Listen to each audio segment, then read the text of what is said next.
नमस्कार। सभी दर्शकों का बहुत बहुत स्वागत। आज हम 8 वर्ष तक बृहस्पति के अतिचारी होने की चर्चा करेंगे और तुला राशि का इससे संबंध क्या है।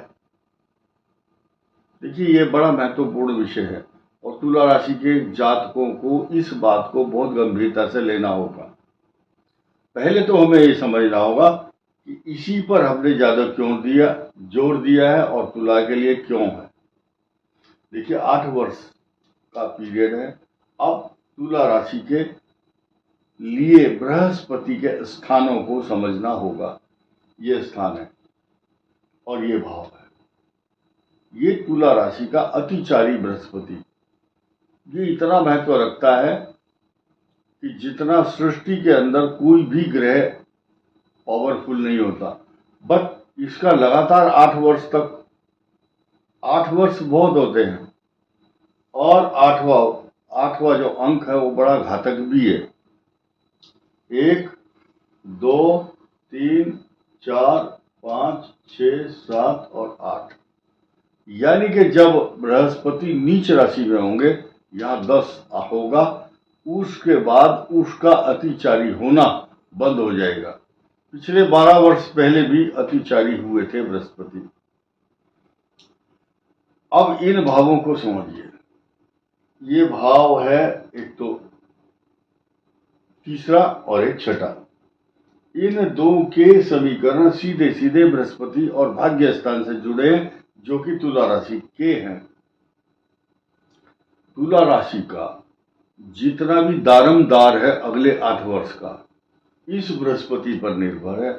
आपका मंगल कहाँ आएगा, राहु बृहस्पति शनि कहाँ जाएंगे, वो गोचर अपनी जगह अलग सेटिंग उसी तरह से होती रहेगी जैसे कि प्राकृतिक रूप से हर ग्रह की होती है। वो आपको कोई साइड इफेक्ट देने वाले नहीं है, लेकिन उनके विश्लेषण उस तरह से ही किए जाएंगे जैसा उनका एक्ट और स्वभाव है। ये बृहस्पति का विपरीत प्रभाव, असमानता या विषम परिस्थितियां बृहस्पति की होंगी। विषम परिस्थितियां जब बृहस्पति की हो जाएं तो इनका जो तालमेल है वो सृष्टि के साथ थोड़ा सा अजीबोगरीब बिहेवियर पैटर्न हो जाता है। अब हम इसके स्वामी की भी बात करेंगे। इसका जो स्वामी है वो कुछ समय के लिए, कभी कभी 20 दिन में और कभी 22 दिन और कभी 3-3 महीने भी वक्री और मार्गी रेट्रोग्रेड होकर चलता है। कभी अस्त होता है, कभी उदय हो जाता है। ये इसके स्वामी का स्वभाव है, लेकिन इसका स्वभाव ऐसा नहीं है। बृहस्पति के जो स्वभाव है वो एक्स्ट्रा ऑर्डिनरी है। इनकी अवधि अलग है, लेकिन जब इनकी अवधि में जब तारतम्य थोड़ा अप डाउन होता है तो लोग चिंता का विषय मानते हैं इस बात को। लेकिन आज तक सृष्टि में कभी भी, वैसे तो अस्त और उदय होना बुध और शुक्र का सामान्य प्रक्रिया है, क्योंकि 30 और 60 डिग्री आगे पीछे, 30 डिग्री बुध और 60 डिग्री शुक्र काफी दूर स्थिति में नहीं होते हैं। ये इनका बहुत निकट संबंध रहता है गोचर में, ट्रांजिट में और खगोलीय मंडल की स्पीड के अनुसार। इस बृहस्पति की जो स्पीड जब विषम परिस्थितियां आती हैं, जैसे कि अतिचारी होना, ये विषम परिस्थिति है।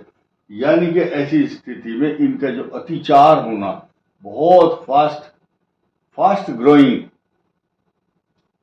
फास्ट स्पीड और अगले स्थान पर जाने की शुभाकांक्षा, महत्वाकांक्षा, उच्चाकांक्षा, जो ये आकांक्षा है, ये बड़ी घातक भी होती है।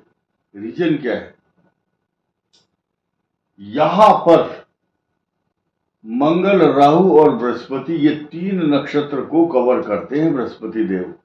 दोबारा बताता हूं, मंगल, राहु और बृहस्पति, यानी कि मृगशीर, आर्द्रा और पुनर्वसु नक्षत्र को कवर करने के बाद फिर सीधे कर्क पर जब आते हैं तो बृहस्पति के बाद शनि के नक्षत्र पर जाएंगे। और शनि के नक्षत्र का नाम क्या है? नक्षत्र का नाम है पुष्य नक्षत्र और बुध का नक्षत्र भी है। ये दोनों शनि के नक्षत्र और बुध के नक्षत्र बृहस्पति के लिए असहज अवस्था है। असहज क्यों कहा गया? क्योंकि ये भाव और ये भाव का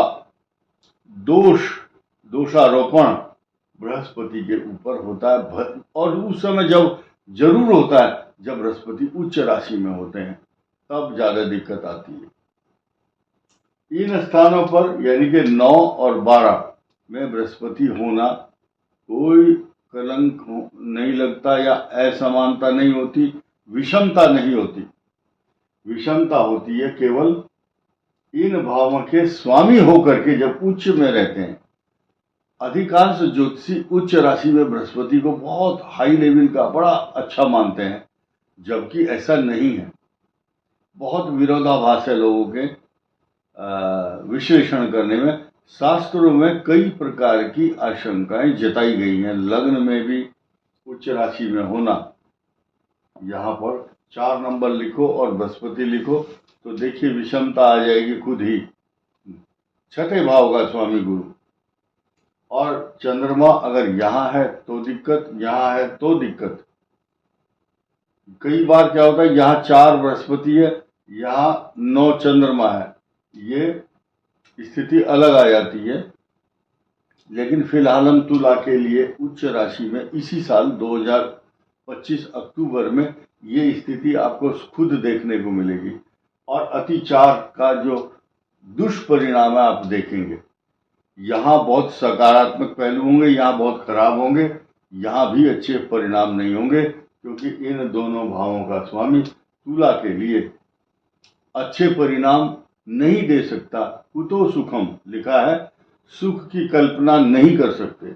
फिर यहाँ पर आएंगे तो धन, कुटुंब, वाणी, और यह भी अच्छे परिणाम क्यों नहीं दे रहे हैं?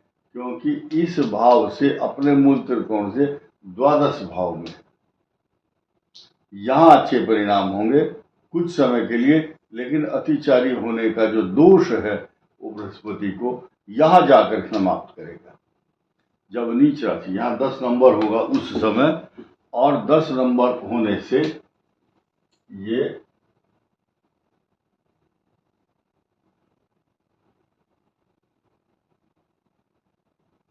या नीच राशि में आकर के बृहस्पति को विश्राम मिलता है। और यहाँ समुद्र का जल जैसे बिल्कुल तरंगे नहीं होती, शांत हृदय से यहाँ पर होंगे। और उसके बाद फिर उसका जो गति का नियम है, आगे नियमानुसार चलेंगे। इस वीडियो में इतना ही। धन्यवाद, नमस्कार।